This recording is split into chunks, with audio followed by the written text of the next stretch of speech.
Hello, everyone. This is Vice Chair Hassan. Chair Richardson regrets that she's unable to be here today because of a personal matter. I'll be chairing the committee today. Pursuant to House Rule 10.1, I call this a meeting of the Education Policy Committee in order the clerk will take the roll. Chair Richardson, Vice Chair Hassan, Here. Representative Erickson, Present. Representative Drzkowski, Here. Representative Bennett, Present. Representative Berg, Representative Bowe, Present. Representative Christensen, Present. Representative Edelson, Present. Representative Feist, Present. Representative Frazier, Present. Representative Jordan, Present. Representative Keeler, Present. Representative Moeller, Present. Representative Mueller, Present. Representative Poston, Present. Representative Scott, Here. Representative Urdahl, Present. Representative Wozlowick, Present. Thank you, Ms. Ellen. Rep. Edelson, have you had a chance to look at the minutes from February 10? Yes, I have, Madam Chair, and I will move the minutes. All in favor of the minutes from February 10, please say aye. Aye. Aye. All opposed? The minutes are approved.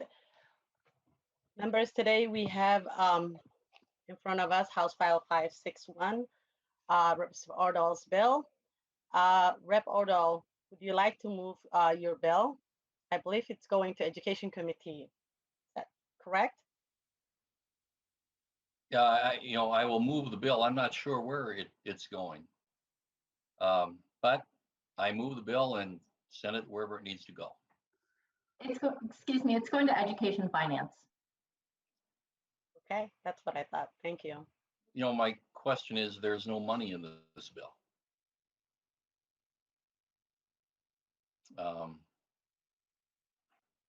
But whatever. Laura, do we know why it's going to Education Finance if there's no money attached to it? I can look into it. Otherwise, if there's a question, we can certainly just lay it over as well. Okay, we can talk about that later. I will present the bill then. Okay. So Rep. Urdahl moves his bill to be laid over possibly, or it's going to Education Finance Committee. We'll figure that out. Rep. Urdahl, to your bill. All right, thank you, Madam Chair. And I will just say that I think last time it was laid over for possible inclusion when we passed this 2 years ago. House File 561 expands the mentoring provisions currently in statute. It requires the adoption of a mentoring program for new teachers and makes staff development money an eligible source of funding. We lose 40% of our new teachers in the first 5 years. I believe that more support in those first years would help retain and lead to better teachers. We've already recognized the need for mentoring in our Teachers of Color bill. Teacher mentoring programs are now perceived as an effective staff development approach for beginning teachers. By establishing teacher mentoring programs, school districts serve two purposes. Novice teachers are given a strong start at the beginning of their careers, and experienced classroom teachers serving as mentors receive recognition and incentives, including the satisfaction of helping a new teacher become better. This bill directs the Commissioner of Education to collaborate and help in the implementation of mentorship programs, but there remains discretion and flexibility for the local school districts. In past renditions of this bill, I was more prescriptive, but questions arose about what the mentorship plan should look like. What good plans are school districts currently using that could be adapted? Thus, with agreement from education stakeholders, Education Minnesota, the School Board Association, the Association of School Administrators, Minnesota Elementary School Principal Association, and the Minnesota Association of Secondary School Principals, they will collaborate with the Department of Education to formulate a model mentoring plan that our school districts will have the option to choose if they wish. There are many personal examples of the success of mentorship programs. Let me quote one teacher. Today, my success as a teacher, not to mention the lives of all the students I hope I've inspired, is directly related to the caring, high-quality mentorship I received during my first year of teaching. Without it, I would have become another statistic quitting after my first few years on the job. Okay, this is an important piece of legislation. All we're trying to do is develop a consistent model for mentoring new teachers across the state of Minnesota that school districts can use if they choose to do so. And it makes staff development funding available if they choose to use it. So I urge your support for the bill. Thank you. It's my understanding you don't have any testifiers. Is that Um, correct? I don't have any testifiers. I know that Ed Allies at our last meeting did have someone that wanted to testify. If they're available, I guess that's an option, but I don't have anyone scheduled. Okay, we'll move to public testimony. I believe Matt Schaefer's from Ed Allies is testifying. Yep. Good morning or good afternoon, everybody. Chair Hassan, members of the committee, good afternoon. My name is Matt Shaver, Policy Director at Ed Allies, and I'm here to testify in support of HF 561. Thank you to Representative Urdahl for your leadership on this important issue. Mentorship programs sound like really good ideas in a policymaking space, but they're actually incredibly difficult to do well in practice. They're a worthy endeavor, but require a clear vision, thoughtful standards, and investment to get right. Ed Allies has been a strong advocate of high-quality mentorship, but has had concerns that licensure policy required teachers to complete district mentorship programs, but didn't require districts to provide mentorship. HF 561 is a remedy for these challenges. When I started my teaching career, I wanted to be the kind of teacher my students deserved from day one, and not someone who was making mistakes at the expense of kids. So after undergrad in Minnesota, I moved to Boston to join an associate teaching mentorship program. Danielle Blair, a Spelman grad and future principal, was my mentor, and she raised me as an educator. She taught me how to run a classroom, what high expectations for students looked and felt like, and deepened my understanding of content unlike anything I experienced in student teaching. Ms. Blair is an incredible person and educator, and still, it was the program that provided the structure for her and the other mentor teachers to operate in that made it so successful in developing teachers. Associate teachers had their own professional development, and so did mentors. We did film study of our toughest parts of the day so we could get the feedback we needed to grow for our students. And a great teacher does not automatically make a great mentor. They need development and support as well. So mentors watched each other's associate teachers and developed feedback aligned to a rubric of what our school determined strong teaching looked like. We had a culture around observation and feedback that was about growth rather than gotchas. With purposeful planning at the state level like HF 561 requires, we can do that in Minnesota too. I'm going to highlight some specific areas in HF 561 that Ed Allies supports. Line 2.10 that would require school districts to develop mentor programs. This is a small but mighty shift that would provide a solution to the current conflict between statute and rule. In 2017, the Professional Educator and Licensing Standards Board passed a rule that requires all teachers participate in the employing district or charter school's mentorship program in order to maintain their licensure. However, neither statute nor rule requires a district or charter school to have a mentorship program. State law only encourages schools to have them. With teachers currently required to participate in mentorship and schools only encouraged to provide it, many teachers can find themselves unable to renew their licenses through no fault of their own. HF 561 fixes that. Lines 3.8 through 3.15 that would require the collaboration of multiple stakeholder groups to develop a model and best practices for mentoring. At their best, teacher mentorship programs have been proven to increase teacher retention and job satisfaction, and can also lead to better instructional practices that result in increased student achievement. At their worst, they're an exercise in box checking. HF 561 requires Minnesotans to come together to make sure we do mentorship well. High-quality mentoring programs can be a difference maker in teacher development and in the academic success of students. This bill would elevate the practice of mentorship by requiring all districts and charters to provide mentorship, serve as a technical fix to our licensure policies, preventing any teachers from falling through the cracks, and develop a clearer picture of what these programs can look like. Ed Allies believes HF 561 is a step firmly in the right direction. I want to thank Representative Urdahl. I want to thank members of the committee for hearing it. And thank you all for your public service. Thank you very much for your testimony. Do we have member questions? Professor Erickson, I see that you have your hand up. Thank you, Madam Chair, and thank you, Mr. Shaver. if you would be willing to answer a question. Sure. Thank you for testifying. Do you know how many of our QComp schools have an organized mentorship program?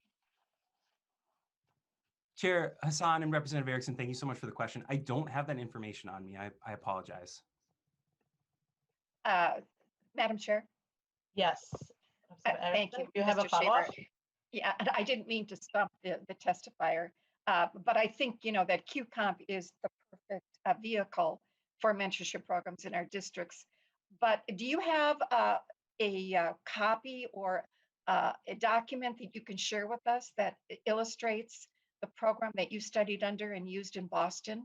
I mean, I would be so curious to see what that includes, because I was a mentor during most of my teaching career with beginning teachers, and besides working on discipline issues and how to handle a classroom, time management, and then of course, getting right down to the nitty gritty of, how to present lessons. And, it can be just overwhelming sometimes for a new teacher who maybe has a new assignment different from student teaching, and they need to be almost re-educated in that new level. So, if you have that document, I'd love you to share it with us because, and with the department as well, because it's good for them to see what is happening out there that's really quality. Thank you for your testimony. Mr. Shaver, do you have a comment? Sure. Chair Hassan and Representative Erickson, thank you so much for your question and your comments. Yes, I can absolutely share what that program looked like, and definitely agree that while undergrad serves as a nice foundation, it is incredibly helpful to have somebody whose job it is to ensure that you are developing as a teacher once you're firmly in the classroom. So I'll be happy to share that with the committee and with MD. Thank you, Mr. Shaver. Any other questions? I don't see hands. Oh, Representative Burke.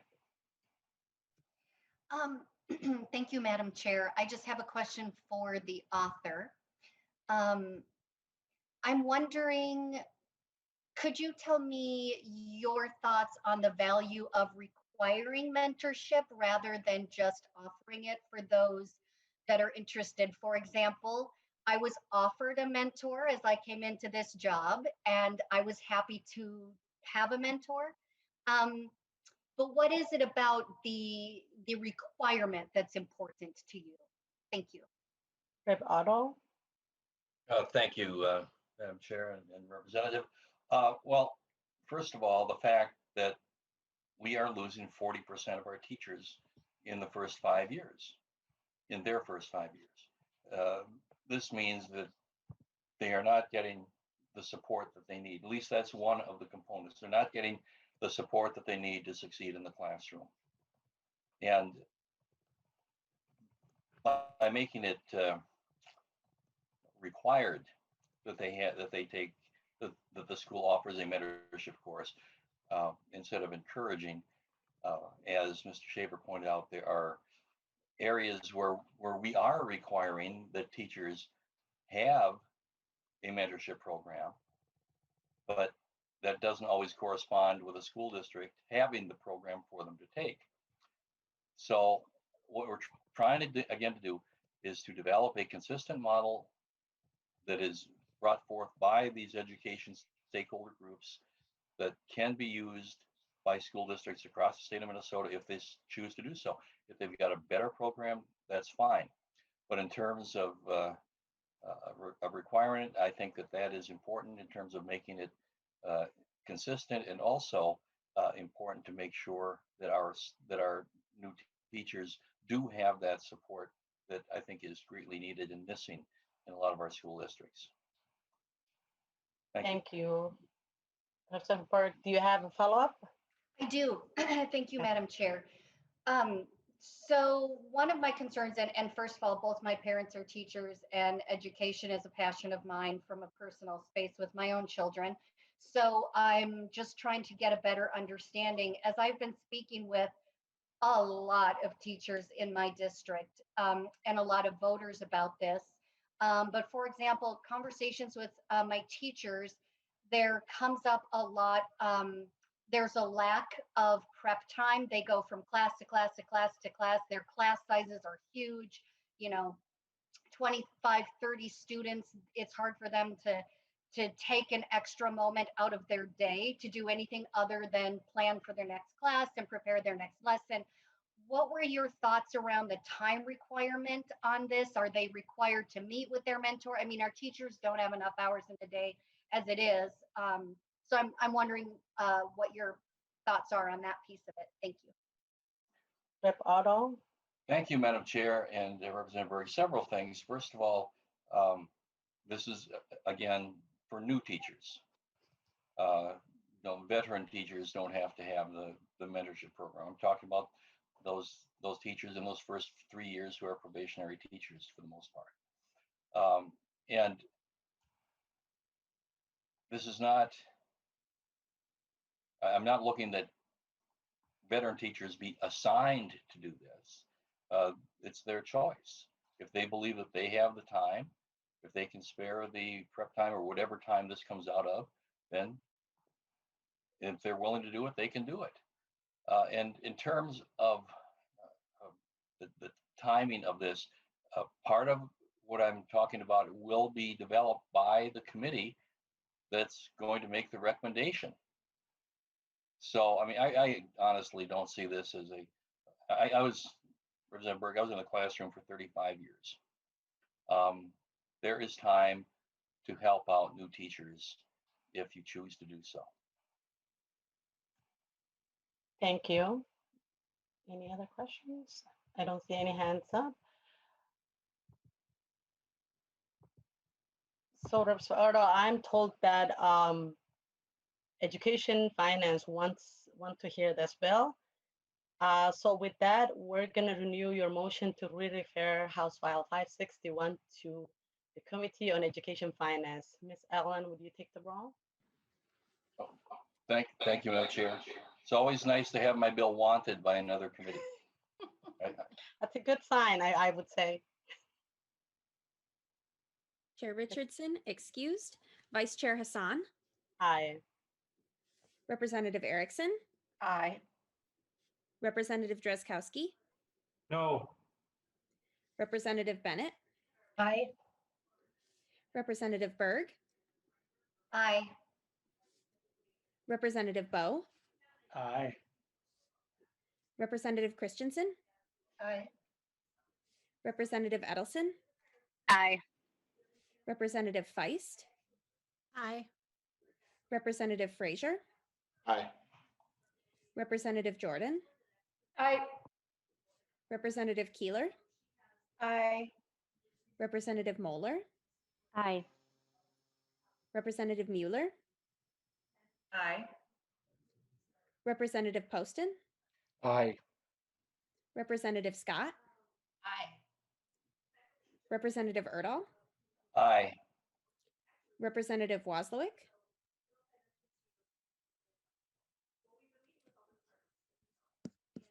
Representative Wozlowick.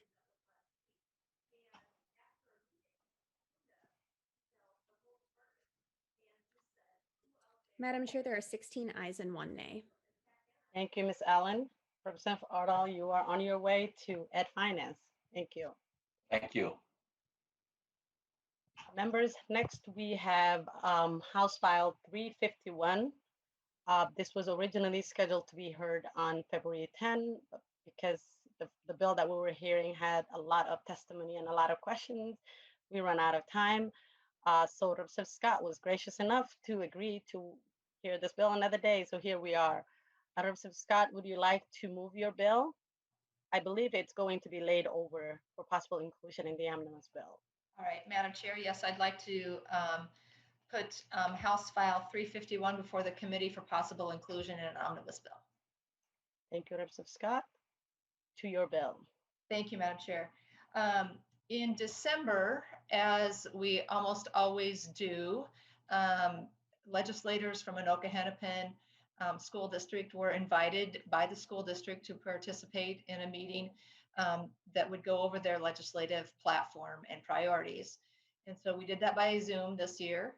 And one of the legislative priorities that I noticed in their platform, and I have it right here, was to delay the new science, English language arts, and social studies standards by 1 year each. And the reason that they wanted to do that is the materials, or at least one of the reasons that they have listed here, is that the materials and staff development costs of $2 to $5 million are incurred with each adoption.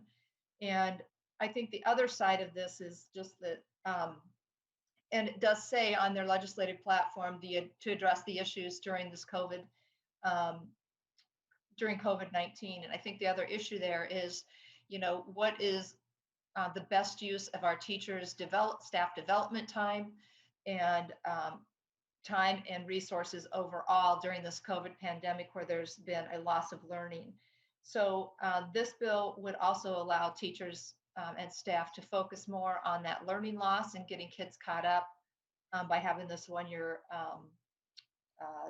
suspension of the adoption of new standards. And so that is the bill. I know this was heard in the Senate on Friday. I believe they removed the reporting, the paragraph on reporting.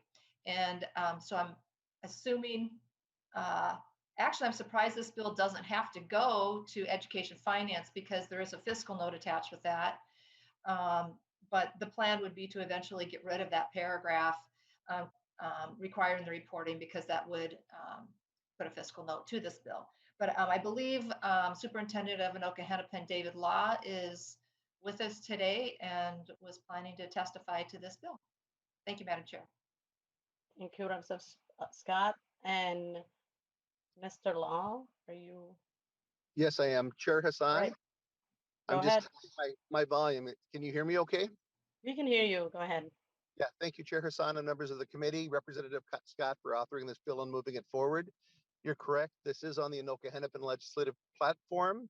And really what we're looking at is the disrupted year we've had due to the pandemic and all of the energy we've put around connecting and supporting our students.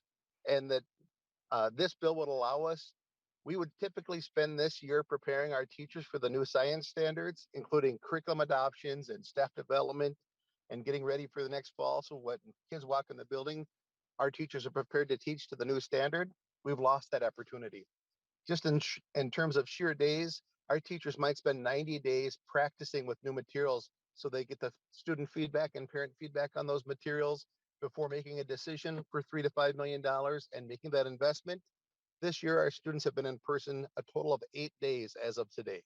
We haven't had the time to let our teachers give us feedback on the materials needed to meet those standards, and putting students in front of teachers in the fall without that gives the students a significantly less impactful learning environment, and to be honest, frustrates our teachers. So I really appreciate the consideration of delaying this adoption for a year.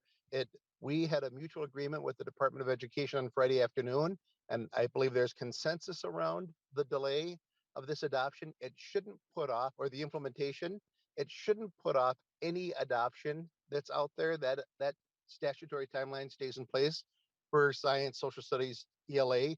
This just delays implementation by a year and gives our teachers the time they need back in a regular school year, hopefully, to do a good job preparing for students. And with that, I'd open up for questions.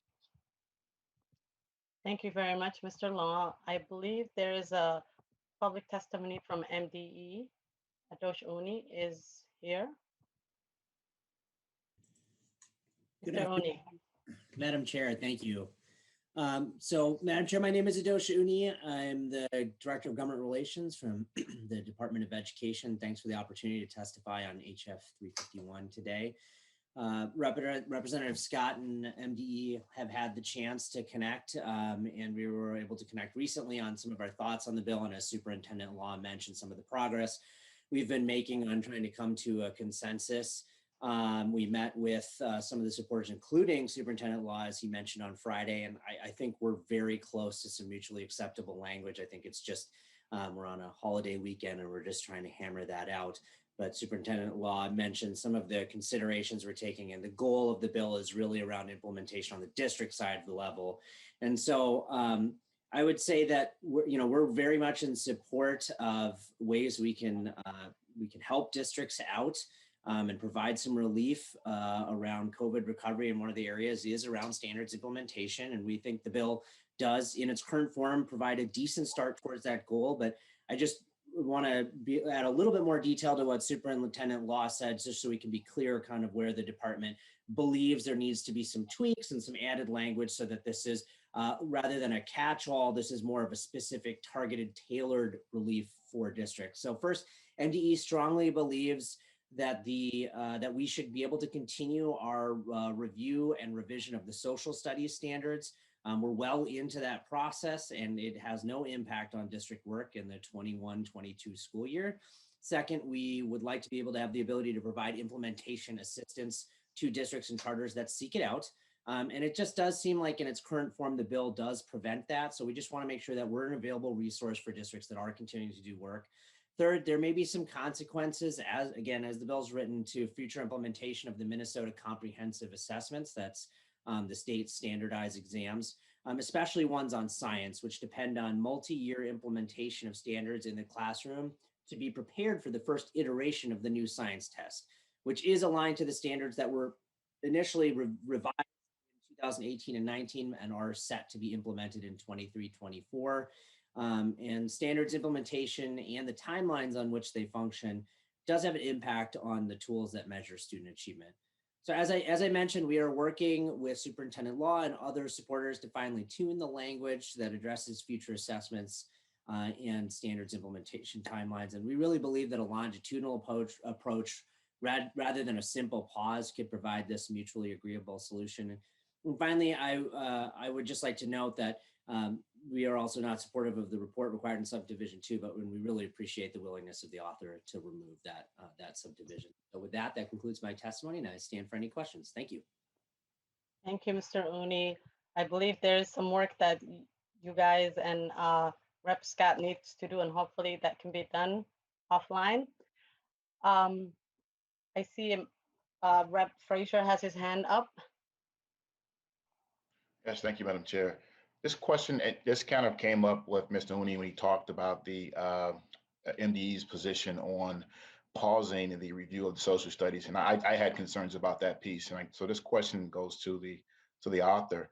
Can you give us the justification or reason why we need to pause those particular reviews when I think it was stated quite clearly that's not going to impact anything because it's just a review now and it's not going to go into effect immediately? Rep. Scott? Thank you, Madam Chair, and thank you, Representative Frazier, for the question. In the drafting of the bill, I was just going off what I received from Anoka Hennepin, and I read that at my opening remarks, delaying the new science, English language arts, and social studies standards by 1 year each. What I was doing is just taking what their request was and trying to put it into bill form. Representative Frazier, thank you. Rep. Frazier, do you have a follow-up? No, thank you, Representative Scott. All right, any other questions? I don't see any hands up. You guys are making this easier on me today. Oh, I see Rep. Mueller has her hand up. Go ahead. Thank you, Madam Chair and members. I also just wanted to say that as I have been talking, I had the honor of representing 27B, which is a more rural area of our state.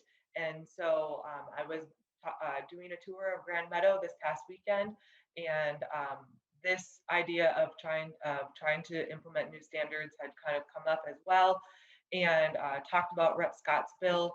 They are in support of this and have asked me to make sure to, hey, listen, the rural areas need just as much of relief as anything else as well. Trying to recover from COVID and and all those different areas are really important. And so I know that the language is still being worked out and that we have some things that we need to kind of look at in agreement. But the idea of just giving us just a pause, a delay, was very reassuring for the superintendent that I was talking to. So thank you, Madam Chair. And thank you, Representative Mueller. Representative Erickson, do you have a question? Thank you, Madam Chair, for Mr. Oni. Okay. Thank you, Madam Chair. Mr. Oni, you know, the fact that the department needs to focus on the learning loss that's occurring or has occurred in our districts.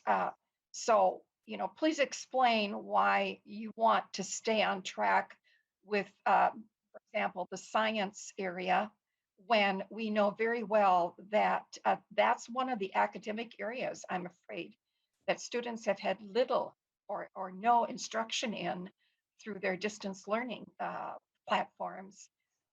Maybe they've had some hands-on, but when you get down to the nitty-gritty of the standards and the benchmarks, I'm sure they're void in those, as we know they are in both reading and mathematics. So, explain why the department's not focusing on, the really important issue now is closing that achievement gap and helping all of our students.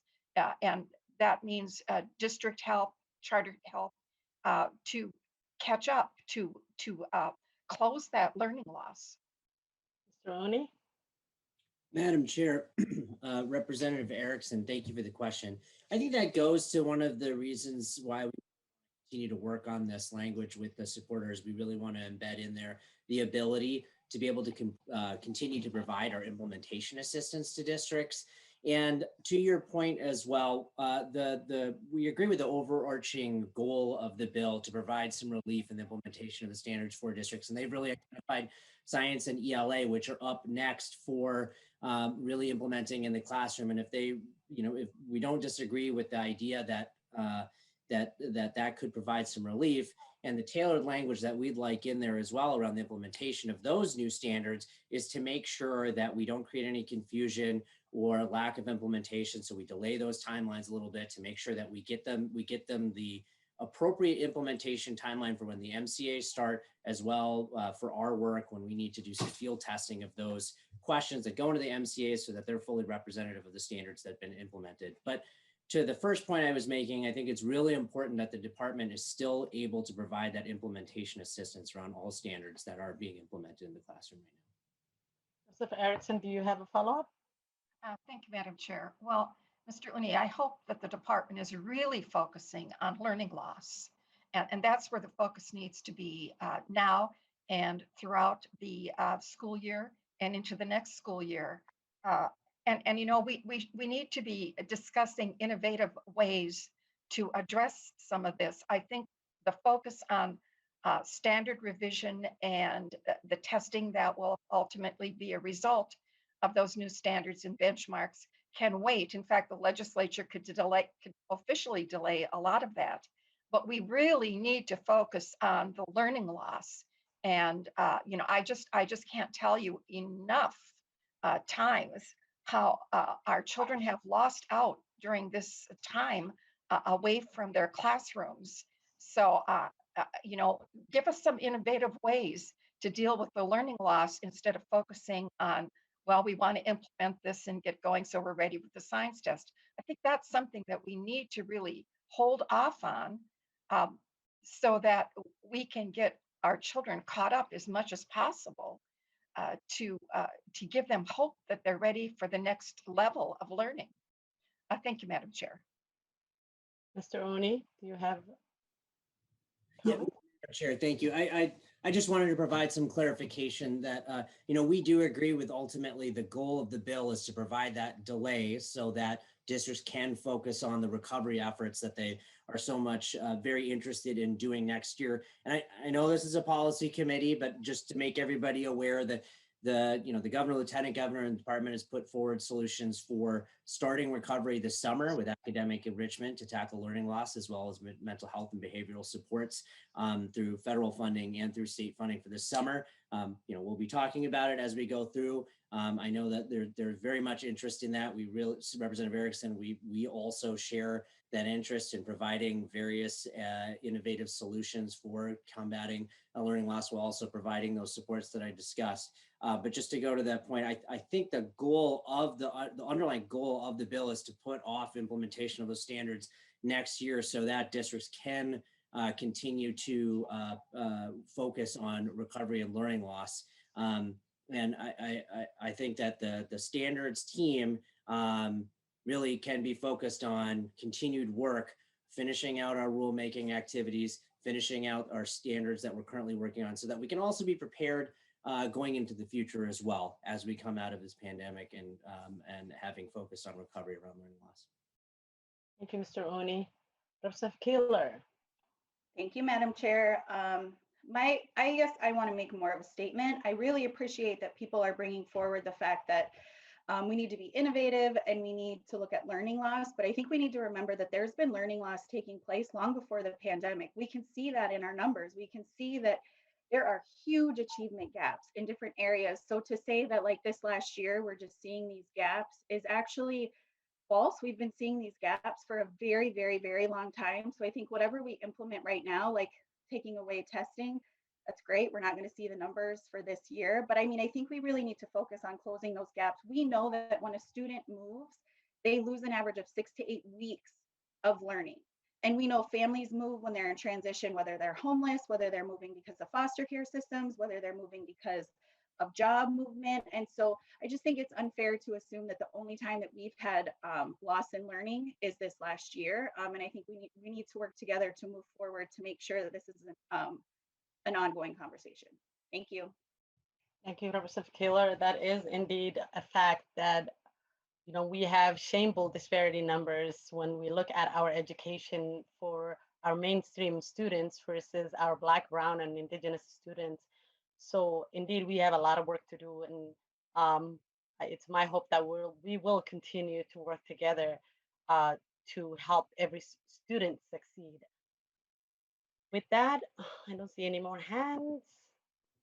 Like I said, you guys are making this easier for me. Representative Scott, I'm told that it's possible if there is a fiscal note, we can send this bill over to Education Finance another time. But do you want to renew your motion to late House File 351 for possible inclusion in the omnibus bill? Thank you, Madam Chair, and thank you, members, and to Superintendent Law for a good discussion today. And so I would renew my motion that House File 351 be laid over for possible inclusion in an omnibus policy bill. Thank you, Representative Scott.